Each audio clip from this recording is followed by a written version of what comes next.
Mahmud Zamakhshariy nomidagi Xorazm viloyat axborot kutubxona markazidamiz.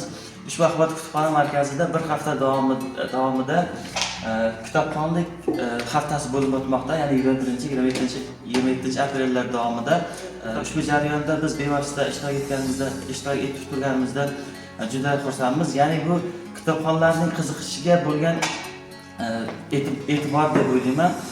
Xuddi shunday tadbirlardan biri O'zbekiston adabiyotiga hissa qo'shgan shaxslardan biri bo'lgan Erkin Samandarovning hayoti va ijodiga bag'ishlangan, ya'ni 90 yilligiga bag'ishlangan tadbir bo'lib o'tdi. Bu tadbirda ustozlar, yirik namoyandlar qatnashdi. Biz ham ushbu jarayonda tomoshabin sifatida qatnashganimizdan juda xursand bo'ldik.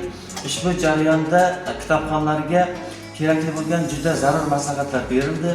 Biz bu ma'lumotlarni olganimizdan juda xursand bo'ldik. Mana bugun biz Mahmud Zamakhshariy nomidagi Xorazm viloyati axborot kutubxona markazidamiz. Bugun shu kitobxonlik haftaligining 3-kuni. Bugun men Erkin Samandarning 90 yilligiga bag'ishlangan tadbirda qatnashdim. Bundan olgan o'zimning taassurotlarim juda katta. Bugun Erkin Samandar qalamiga mansub tarixiy asarlar, she'riy to'plamlar bilan tanishdik. Ulardan Jaloliddin Manguberdi hayotiga bag'ishlangan asar bizning diqqatimizni tortdi. Mana shunday kitobxonlik haftalari o'tkazilar ekan, yoshlar o'zlarining ilm olishga bo'lgan shijoatlari, ya'ni qiziqishlari uyg'onadi deb o'ylayman.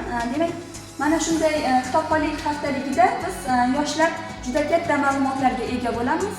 Mana shunday kitobxonlik haftaligi haftalar emas, balki yillar, oylar davom etishini biz xohlardik.